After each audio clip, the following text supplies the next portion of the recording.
Por fin llegaste al lugar correcto. O mejor dicho, a las vibraciones sonoras correctas. Has llegado a descargacultura.unam.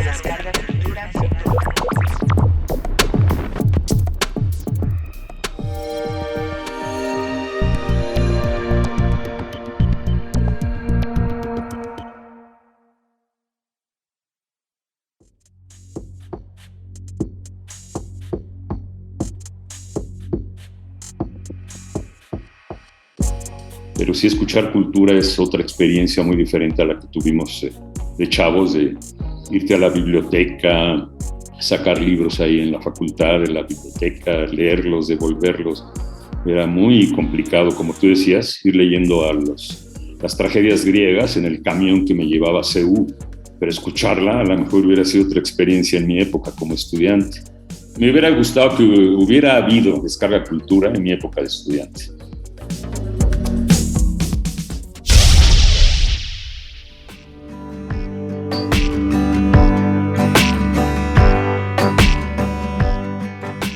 Hola a todos, a todas quienes nos escuchan. Estamos en un episodio más del podcast descargacultura.unam. Como ya lo han venido escuchando, estamos teniendo charlas súper interesantes, muy enriquecedoras, muy esclarecedoras con la gente que forma parte de esta plataforma que hace posible que todos los contenidos de descargacultura.unam lleguen a tus oídos.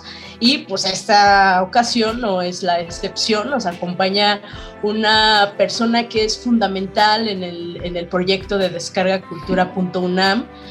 Voy a hablar de él, voy a presentarlo, pero más que como locutor, voy a usar esta manera como él mismo se nombra. Juan Stack es un intérprete de textos y con esta vocación lleva casi 50 años acercándonos a la cultura, al conocimiento y a la literatura que incluso ya conocíamos, pero escuchar literatura en su voz es realmente redescubrirla, encontrarle otros matices o simplemente por fin entenderla. Nos ha pasado a muchos que nos dejaron leer textos en la primaria, secundaria, preparatoria y no entendíamos nada, pero escucharlo en la voz de Juan Stack nos abre así como un mundo aparte, totalmente diferente a la idea que teníamos. Y bueno, pues esta ocasión estaremos platicando con Juan Stack. De verdad, Juan, es un gran gusto tenerte aquí y poder charlar contigo. Gracias, igualmente. Aquí andamos. Nos acompaña siempre, como en todos los episodios, mi compañera Paola Hernández. Hola, Pau. Hola Sara, hola Juan, muchas gracias y un gusto estar por acá otra vez. Oye, Juan, cuéntanos de tus inicios en descargacultura.unam. Has tenido una trayectoria muy amplia en radio, pero ¿cómo fue interpretar para un formato diferente a la radio? En este caso para descargacultura.unam, que era algo por internet, que eran contenidos bajo demanda. ¿Cómo recuerdas esos inicios de tus grabaciones en descargacultura.unam?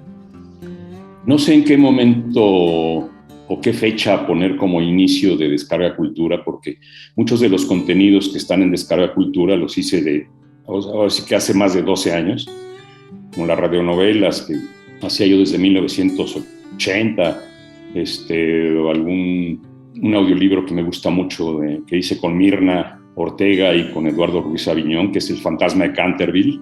Lo hicimos hace 18 años, pero todavía no existía Descarga Cultura. Y es difícil decir en qué momento, en qué minuto, segundo entré a Descarga Cultura, pero sí, es una gran responsabilidad.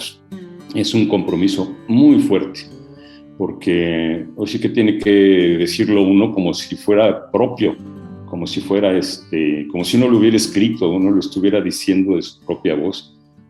Aunque yo siempre digo que yo vivo de leer ajeno, porque no son textos míos, pero me los tengo que apropiar, y con la formación que tengo de actor, pues es como tomar el personaje, meterme al personaje, actuarlo de algún modo, porque sí, muchos de los textos son actuados, tienen diferentes intenciones, diferentes tonos, en fin, es más o menos por ahí va el compromiso de leer textos para otros, Por eso me pongo yo no como locutor, porque yo no hago noticiarios, ni soy cronista de eventos, ni nada, ni maestro de ceremonias, soy intérprete. Se me ocurrió un día que me entrevistó Miguel Ángel Granados Chapa, yo le dije, pues yo no soy exactamente locutor, soy intérprete de textos. O sea, como actor es una forma más de la actuación. Actuar con la voz, interpretar, relatar, narrar, dar a entender lo que a otro escribió, Shakespeare, Sófocles, Cervantes, y apropiárselo y decírselo a la gente como a la mejor hubiera querido Miguel de Cervantes, ¿verdad? ¡Qué compromiso! Justamente en ese sentido sabemos que has tenido verdaderos y grandes retos de lectura para Descarga Cultura. Por mencionar algunos cuentos, por ejemplo, de Chekhov, El corazón sencillo de Flaubert, textos de Oscar Wilde, El lazarillo de Tormes. Bueno, justamente si puedo mencionarlo, yo ahorita estoy editando La fregona ilustre de Miguel de Cervantes, que La ilustre fregona, sí. Ilustre fregona, perdón. Sí. Y justo, son muchísimos personajes, son muchísimas voces. ¿Qué implica para ti hacer esto y también haberlo grabado y dar voz a todos estos personajes para este gran acervo? Es que son diferentes situaciones, o sea, como tú empleas la palabra reto, o sea, cada obra tiene diferentes retos, cada obra es un diferente reto. Por ejemplo, El fantasma de Canterville, la dificultad tenía yo que hacer todas las voces. Hice las voces de todos los personajes masculinos, femeninos, viejos, niños, y hasta el narrador. Entonces, esa era una dificultad, ¿no? Otro así que fue un gran reto de lectura, que lo hicimos justo antes de la pandemia, fue el de Marcel Proust. Se llamaba Sobre la lectura. Proust es un autor muy difícil de leer, incluso así visualmente en el libro hay que detenerse, regresarse, y volver a leer y ver los paréntesis, los entrecomados. Entonces, hacerlo para que la gente lo escuche y lo entienda, me costó pero muchísimo trabajo. Que no era un personaje así para interpretar, así que fuera drama, tragedia, melodrama, comedia, pieza. No, era dar a entender textos muy difíciles, muy hermosos, pero el problema era ese, leerlo, apropiármelo de nuevo, hacerle entender a la gente lo que yo estaba leyendo visualmente. Y otros son más divertidos, en otros te vas como autopista, por ejemplo a Periquillo Sarmiento, lo mencionaste, fue muy divertido, ahí te vas como en una autopista, le metes toda la velocidad, toda la carrera, y fluye el texto porque son textos para gozar, para divertirse, vamos, como que son textos más accesibles. Mismo Cervantes, que es un español antiguo, es un español que fluye, un español que sí lo entendemos actualmente. Bueno, Juan, pero ahí, o sea, sí tenemos que decir, tú nos los haces entender, o sea, uno como lector cuando se acerca al libro, sí, como dices, se encuentra de repente con expresiones, con estructuras con las que no está familiarizado, pero escucharlo en tu voz, ya nos ahorraste un montón así como de detenernos, ¿no? Y ya solo nos das chance como de disfrutar la historia, de disfrutar la lectura. En ese sentido, ¿cómo te preparas para estas lecturas que son difíciles a una lectura así normal? No puedes ir, por ejemplo, leyendo en el metro un ensayo de Proust, pero sí puedes irlo escuchando en la voz de Juan Stack. ¿Cómo te preparas y cómo estudias este tipo de obras para que ya a nosotros nos llegue súper disfrutable y entendible? Bueno, yo soy una persona que desde niño consulta el diccionario casi diario. Es una especie de obsesión por las enciclopedias y los diccionarios. Entonces, cuando me dan un texto, me mandan un texto, estoy con los diccionarios al lado para tratar de entender muchas palabras, muchos términos que ya no son usuales o que son antiguos o que son de otros idiomas. Voy poniendo mis marcas, mis pausas, yo mismo me dirijo de alguna manera. Es una preparación que lo hago como si fuera un actor que estudia un texto. Pues tienes que ver todas las intenciones, las velocidades. No hay una receta exacta. Cada texto tiene su propio reto, como dicen ustedes. Pero sí estudio, digamos, para ver las intenciones, los tonos, obviamente entender el texto. Obviamente leo sobre el autor, en qué época, a qué correspondía lo que escribió. No es nada más ir y leer y ya. No, hay que contextualizar los escritos que leo. Así nomás, pues no salen.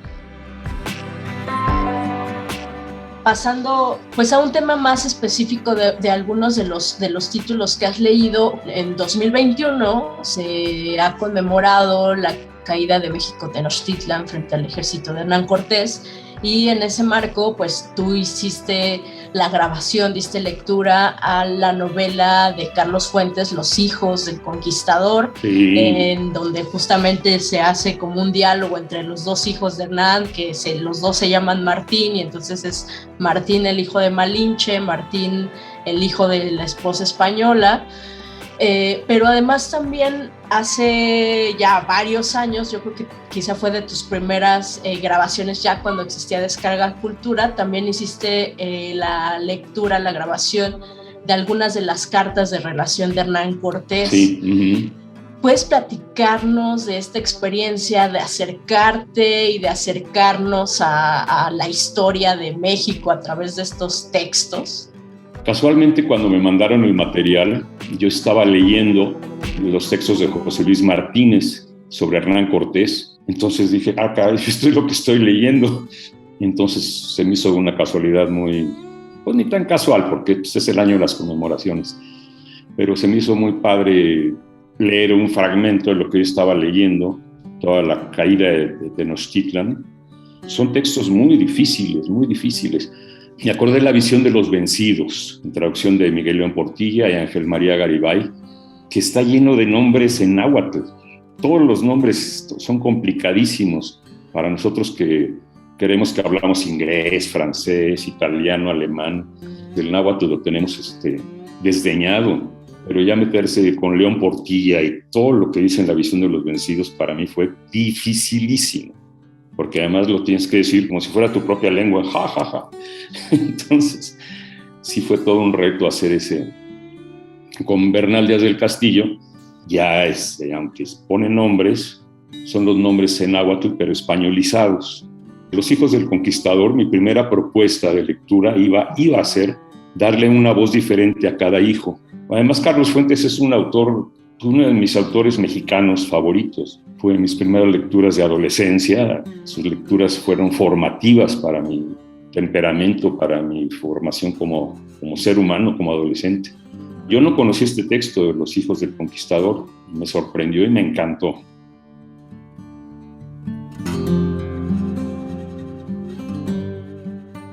Ahora, de mis textos favoritos como intérprete, de una gran dificultad, pero con un gran gozo y una intensidad, uno que hice dirigido por Margarita Heredia, La Oda Marítima de Pessoa. Ese a mí en lo personal, así que yo me gusto mucho de ellas, porque tiene muchos tonos, muchas intensidades, muchos matices. Es de los que como intérprete es uno de los que más me gustan. También nos gustaría saber cuál es tu autor o autora favorito que está en Descarga Cultura. Está bien difícil. Así que mis favoritos, por ejemplo, Oscar de la Borbolla, Beatriz Escalante, Hernán Bravo Varela. Pero en fin, ahorita me agarraron en curva y no tengo... No, pero además ya nos diste así como un recorrido como muy amplio por estos títulos que han representado un valor y una experiencia especial para ti. Y eso pues se traduce en una lectura y en una experiencia de escuchar totalmente disfrutable. En este sentido del escuchar, Juan, ¿cuál es tu momento preferido del día para escuchar? No tengo un momento exacto. A veces prefiero el silencio. Okay. De que mi experiencia desde niño, en mi casa no había televisión, no había coche, no había teléfono, no había licuadora, no había refrigerador, pero había radios. Y había siempre un radio en una parte de la casa, en otra, como que todos teníamos nuestro radio desde niños. Cuando estudiaba, pues sí me gustaba escuchar música para trabajar. Ahora en lo personal, en la actualidad, son momentos diferentes, porque En el coche siempre traigo escuchando música clásica, de ser Radio UNAM, otras estaciones que tengan música de concierto.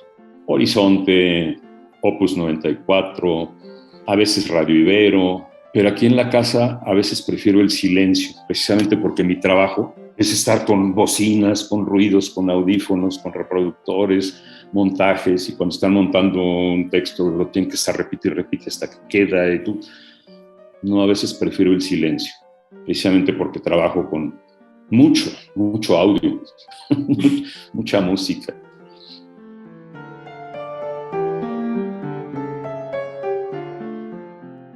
Pues muchísimas gracias, Juan, por todas estas anécdotas, por estas reseñas, por estas recomendaciones también que nos has dado.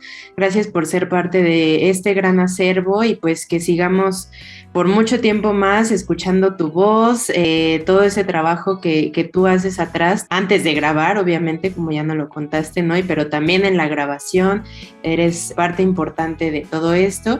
Te agradecemos muchísimo, fue un placer estar por acá. Muchas gracias, Sara, también por estar acá en esta charla. Yo quisiera cerrar con algo, que me encanta el equipo de Descarga Cultura, que está hecho mayoritariamente por mujeres y por sangre joven. Eso yo creo que refresca mucho a esta plataforma. Estoy muy contento a mis casi 70 años que voy a cumplir, de formar parte de este gran equipo. Y durante estos, ¿cuántos años llevamos? ¿12? 13, justo. 13. Es que el de la pandemia lo desconté. Bueno. Nos destantea. Pero no, pues es un gusto para todos, de verdad. Sí, siempre como es esa unión de generaciones, de talentos, de personalidades, siempre se disfruta y siempre se agradece. Muchísimas gracias, Juan, por esta charla.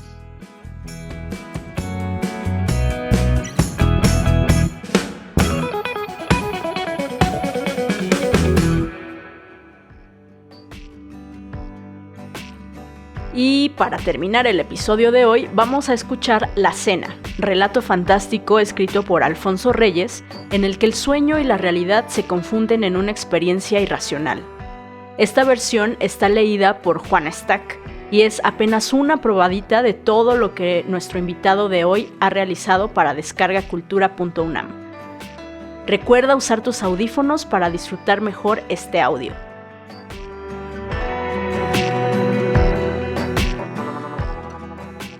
Tuve que correr a través de calles desconocidas.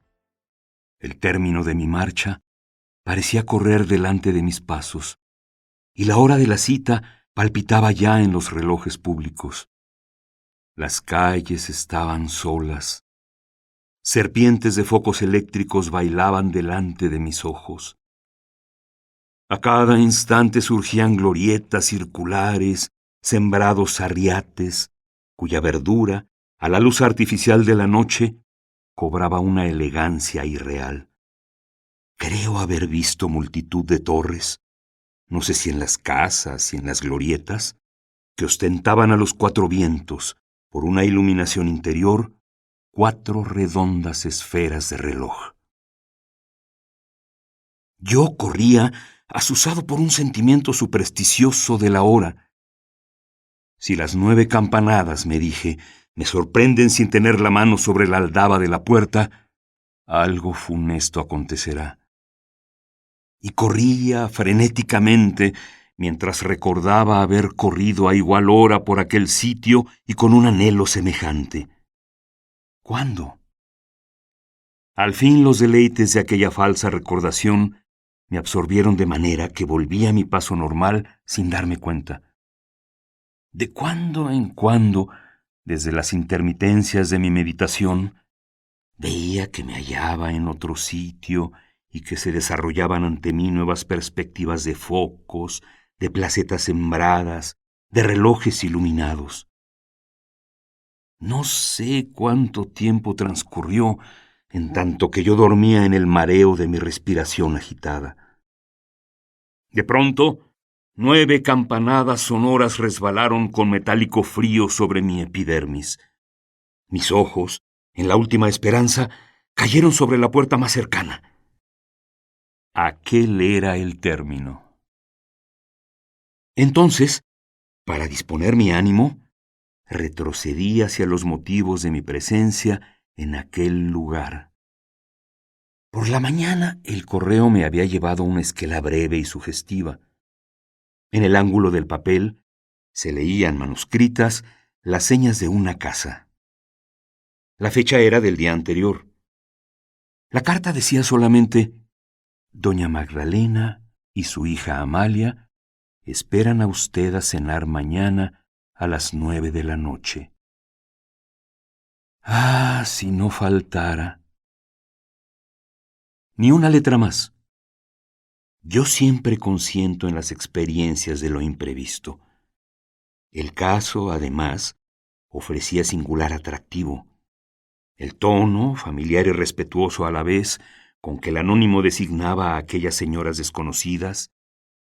La ponderación, ah, si no faltara, tan vaga y tan sentimental, que parecía suspendida sobre un abismo de confesiones. Todo contribuyó a decidirme, y acudí, con el ansia de una emoción informulable. Cuando a veces en mis pesadillas evoco aquella noche fantástica, cuya fantasía está hecha de cosas cotidianas y cuyo equívoco misterio crece sobre la humilde raíz de lo posible, paréceme jadear a través de avenidas de relojes y torreones, solemnes como esfinges en la calzada de algún templo egipcio. La puerta se abrió. Yo estaba vuelto a la calle y vi de súbito caer sobre el suelo un cuadro de luz que arrojaba junto a mi sombra la sombra de una mujer desconocida. Volvíme, con la luz por la espalda y sobre mis ojos deslumbrados. Aquella mujer no era para mí más que una silueta, donde mi imaginación pudo pintar varios ensayos de fisonomía sin que ninguno correspondiera al contorno, en tanto que balbuceaba yo algunos saludos y explicaciones. «Pase usted, Alfonso». Y pasé, asombrado de oírme llamar como en mi casa. Fue una decepción el vestíbulo. Sobre las palabras románticas de la esquela, a mí al menos me parecían románticas, había yo fundado la esperanza de encontrarme con una antigua casa llena de tapices, de viejos retratos y de grandes sillones. Una antigua casa sin estilo, pero llena de respetabilidad. A cambio de esto, me encontré con un vestíbulo diminuto y con una escalerilla frágil, sin elegancia, lo cual más bien prometía dimensiones modernas y estrechas en el resto de la casa. El piso era de madera encerada.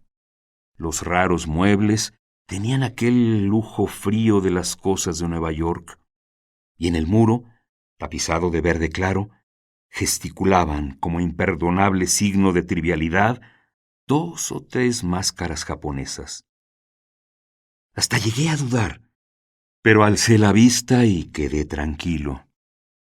Ante mí, vestida de negro, esbelta, digna, la mujer que acudió a introducirme me señalaba la puerta del salón. Su silueta se había colorado ya de facciones. Su cara me habría resultado insignificante a no ser por una expresión marcada de piedad. Sus cabellos castaños, algo flojos en el peinado, acabaron de precipitar una extraña convicción en mi mente. Todo aquel ser me pareció plegarse y formarse a las sugestiones de un hombre. ¿Amalia?, pregunté. Sí. Y me pareció que yo mismo me contestaba. El salón, como lo había imaginado, era pequeño, mas el decorado, respondiendo a mis anhelos, chocaba notoriamente con el del vestíbulo. Allí estaban los tapices y las grandes sillas respetables, la piel de oso al suelo, el espejo, la chimenea, los jarrones, el piano de candeleros lleno de fotografías y estatuillas, el piano en que nadie toca, y junto al estrado principal, el caballete con un retrato amplificado y manifiestamente alterado, el de un señor de barba partida y boca grosera. Doña Magdalena, que ya me esperaba instalada en un sillón rojo, vestía también de negro y llevaba al pecho una de aquellas joyas gruesísimas de nuestros padres, una bola de vidrio con un retrato interior, ceñida por un anillo de oro. El misterio del parecido familiar se apoderó de mí. Mis ojos iban inconscientemente de doña Magdalena a Amalia y del retrato a Amalia. Doña Magdalena, que lo notó, ayudó mis investigaciones con alguna exégesis oportuna. Lo más adecuado hubiera sido sentirme incómodo, manifestarme sorprendido, provocar una explicación. Pero doña Magdalena y su hija Amalia me hipnotizaron desde los primeros instantes con sus miradas paralelas. Doña Magdalena era una mujer de 60 años, así es que consintió en dejar a su hija los cuidados de la iniciación. Amalia charlaba, doña Magdalena me miraba. Yo estaba entregado a mi ventura. A la madre tocó, es de rigor, recordarnos que era ya tiempo de cenar. En el comedor la charla se hizo más general y corriente. Yo acabé por convencerme de que aquellas señoras no habían querido más que convidarme a cenar, y a la segunda copa de Chablis me sentí sumido en un perfecto egoísmo del cuerpo lleno de generosidades espirituales. Charlé, reí y desarrollé todo mi ingenio tratando interiormente de disimularme la irregularidad de mi situación. Hasta aquel instante las señoras habían procurado parecerme simpáticas. Desde entonces sentí que había comenzado yo mismo a serles agradable. El aire piadoso de la cara de Amalia se propagaba por momentos a la cara de la madre. La satisfacción, enteramente fisiológica, del rostro de doña Magdalena descendía a veces al de su hija. Parecía que estos dos motivos flotasen en el ambiente, volando de una cara a la otra. Nunca sospeché los agrados de aquella conversación.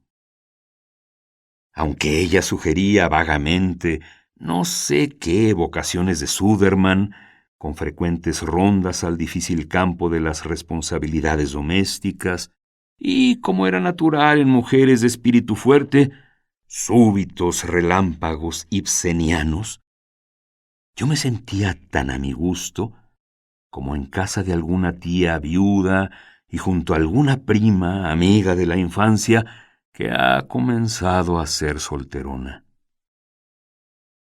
Al principio, la conversación giró toda sobre cuestiones comerciales, económicas, en que las dos mujeres parecían complacerse. No hay asunto mejor que este cuando se nos invita a la mesa en alguna casa donde no somos de confianza. Después, las cosas siguieron de otro modo. Todas las frases comenzaron a volar como alrededor de alguna lejana petición. Todas tendían a un término que yo mismo no sospechaba. En el rostro de Amalia apareció al fin una sonrisa aguda, inquietante. Comenzó visiblemente a combatir contra alguna interna tentación. Su boca palpitaba a veces con el ansia de las palabras y acababa siempre por suspirar. Sus ojos se dilataban de pronto, fijándose con tal expresión de espanto o abandono en la pared que quedaba a mis espaldas, que más de una vez, asombrado, volví el rostro yo mismo. Pero Amalia no parecía consciente del daño que me ocasionaba. Continuaba con sus sonrisas, sus asombros y sus suspiros, en tanto que yo me estremecía cada vez que sus ojos miraban por sobre mi cabeza. Al fin, se entabló entre Amalia y doña Magdalena un verdadero coloquio de suspiros. Yo estaba ya desazonado. Hacia el centro de la mesa, y por cierto, tan baja que era una constante incomodidad, colgaba la lámpara de 2 luces. Y sobre los muros se proyectaban las sombras desteñidas de las 2 mujeres, en tal forma que no era posible fijar la correspondencia de las sombras con las personas. Me invadió una intensa depresión y un principio de aburrimiento se fue apoderando de mí, de lo que vino a sacarme esta invitación insospechada. «Vamos al jardín». Esta nueva perspectiva me hizo recobrar mis espíritus. Condujéronme a través de un cuarto cuyo aseo y sobriedad hacía pensar en los hospitales. En la oscuridad de la noche pude adivinar un jardincillo breve y artificial, como el de un camposanto. Nos sentamos bajo el emparrado. Las señoras comenzaron a decirme los nombres de las flores que yo no veía, dándose el cruel deleite de interrogarme después sobre sus recientes enseñanzas. Mi imaginación, destemplada por una experiencia tan larga de excentricidades, no hallaba reposo.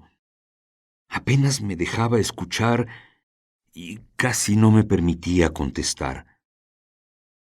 Las señoras sonreían ya, yo lo adivinaba, con pleno conocimiento de mi estado. Comencé a confundir sus palabras con mi fantasía. Sus explicaciones botánicas, hoy que las recuerdo, me parecen monstruosas, como un delirio. Creo haberles oído hablar de flores que muerden y de flores que besan, de tallos que se arrancan a su raíz y os trepan como serpientes hasta el cuello. La oscuridad, el cansancio, la cena, el chablis, la conversación misteriosa sobre flores que yo no veía y aún creo que no las había en aquel raquítico jardín, todo me fue convidando al sueño.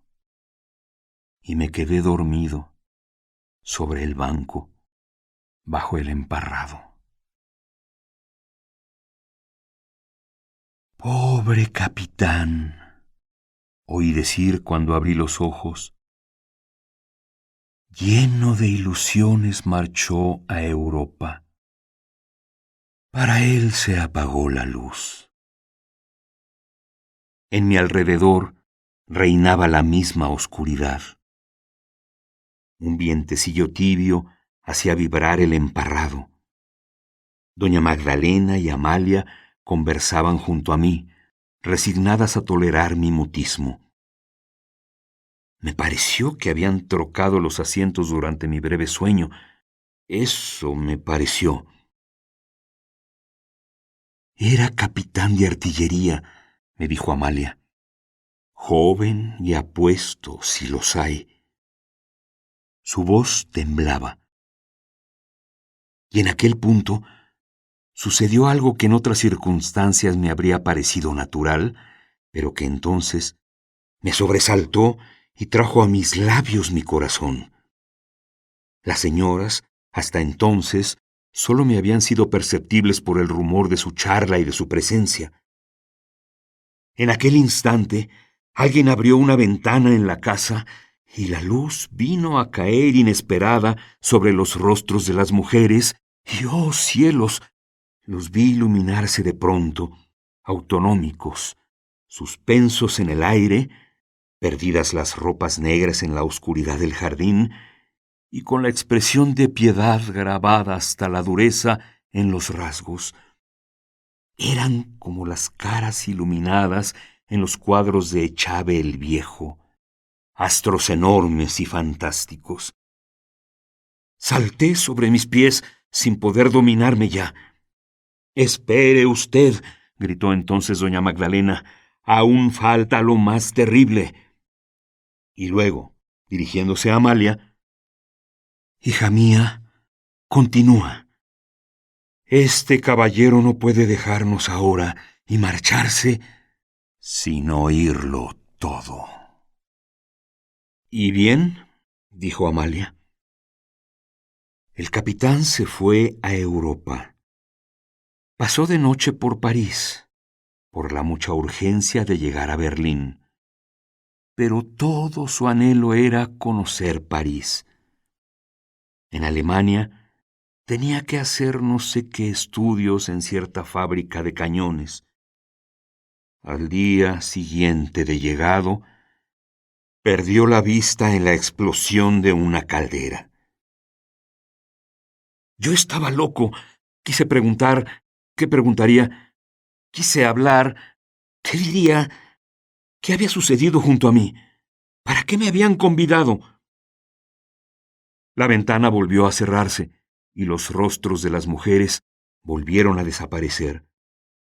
La voz de la hija resonó. «Ay, entonces y solo entonces fue llevado a París. A París, que había sido todo su anhelo.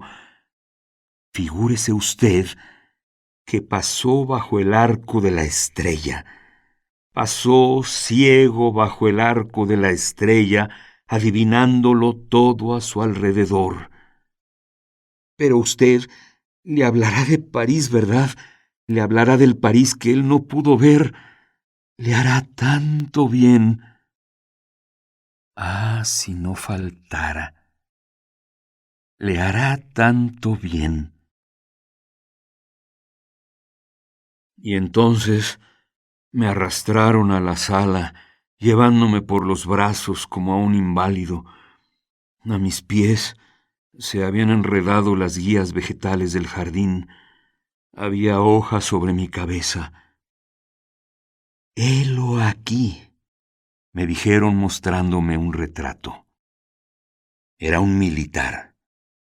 Llevaba un casco guerrero, una capa blanca y los galones plateados en las mangas y en las presillas como 3 toques de clarín.